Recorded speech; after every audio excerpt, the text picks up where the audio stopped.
ప్రజాధనాన్ని విచ్చలవిడిగా దోపిడీ లూటీ చేస్తూ అందులో కూడా పర్టికులర్గా ఈవేళ విశాఖపట్నం అదేవిధంగా ఉత్తరాంధ్రకు తీరనటువంటి ద్రోహం దగా చేసినటువంటి ఈ యొక్క ఉత్తరాంధ్ర దోహి జగన్మోహన్ రెడ్డి అనే విషయాన్ని సందర్భంగా తెలియజేసుకుంటూ, ఎందుకంటే నిన్న మొన్న మళ్ళీ వెళ్ళిపోయిన పరిశ్రమలు, ఎందుకంటే మన లూలుని మళ్ళీ వెనక్కి తీసుకురావడం కానీ, మొన్న కూడా మీరు చూసారు ఏదైతే ప్రఖ్యాత టీసీఎస్ అంటే ఒక ప్రెస్టీజియస్, మీ అందరికీ తెలుసు, ఒక సాఫ్ట్వేర్ ఎన్నో లక్షలాది మందికి ఉద్యోగ కల్పన చేసేటువంటి ప్రఖ్యాత టీసీఎస్ని మళ్ళీ ఈరోజు విశాఖపట్నాన్ని తీసుకురావాలని చంద్రబాబు నాయుడు గారు, లోకేష్ బాబు గారు కృషి చేసి ఆ టీసీఎస్ డేటా సెంటర్ని మళ్ళీ ఇవాళ విశాఖపట్నాన్ని తీసుకొచ్చి మొదటి విడతగానే 12,000 ఉద్యోగాలు ఈవేళ సాఫ్ట్వేర్ ఉద్యోగాలు కల్పించేటువంటి పరిస్థితిలో ఈవేళ ఆ టీసీఎస్ని తీసుకొస్తూ ఉంటే,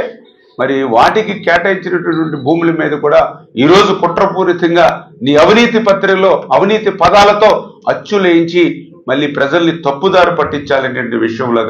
ఖచ్చితంగా ఒకటే చెప్తూ ఉన్నాం. భవిష్యత్తులో ఈ యొక్క విశాఖపట్నం ఉత్తరాంధ్రాన్ని ఒక ఐటీ హబ్గా తయారీ, టెక్స్టైల్స్, ఫార్మా ఇట్లా అన్ని రంగాలను కూడా